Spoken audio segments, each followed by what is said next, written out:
અમદાવાદમાં ભગવાન મહાવીર જયંતિ નિમિત્તે ભવ્ય અને દિવ્ય રથયાત્રાનું આયોજન કરવામાં આવ્યું. શ્રી 1008 મહાવીર ભગવાન જન્મ કલ્યાણક મહોત્સવ સમિતિ દ્વારા આયોજિત આ રથયાત્રા શહેરના પૂર્વ અને પશ્ચિમ વિસ્તારોમાંથી નીકળી વિવિધ વિસ્તારોમાંથી પસાર થઈ. આ યાત્રા અંતે કાંકરિયા ફૂટબોલ ગ્રાઉન્ડ ખાતે સવારે 10 વાગે પહોંચી, જ્યાં ભવ્ય ધર્મસભાનું આયોજન કરવામાં આવ્યું. આ પ્રસંગે 5000થી વધુ જૈન ભક્તો એકત્રિત થયા અને ભગવાન મહાવીરના જન્મ કલ્યાણ મહોત્સવને ભક્તિભાવ સાથે ઉજવ્યો. સમગ્ર કાર્યક્રમમાં જૈન સમાજની એકતા, શ્રદ્ધા અને સંસ્કૃતિનો અનોખો માહોલ જોવા મળ્યો. સમિતિનો કાર્યદક્ષ તરીકે આજે આ ભગવાનની આપણે મહાવીર જયંતિ જન્મ કલ્યાણ મનાવવા બધા 19 સમાજ અને 56 મંદિરો એકત્રિત થયા છે.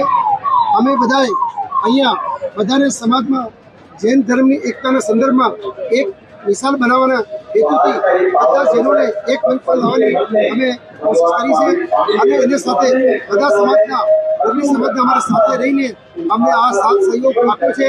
એને બદલ પર અમે લોકો બધા સમિતિ દ્વારા અમે અમારો આભાર માનીએ છીએ અને સમાજમાં આજની તારીખની અંદર જે ઈરાન અને જે ઇઝરાયલનું યુદ્ધ જેવી સ્થિતિમાં એક હેતુથી આ એક મિસાલનો અમે કાયમ કરીએ એવી હેતુથી આજે જીઓ અને જીવા દો ભગવાન મહાવીરનો સંદેશ લઈને અમે આજે એક 18 કિલોમીટરની દિશામાં રેલી આયોજિત કરી અને પશ્ચિમ દિશામાં 9 કિલોમીટરની રેલી એ ભગવાનને જયજયકાર કરીને અમે ફૂટબોલ ગ્રાઉન્ડ કાંકરિયા પહોંચીને અમે આ મહોત્સવ મનાવવાનો અમને લાભ મળ્યો છે.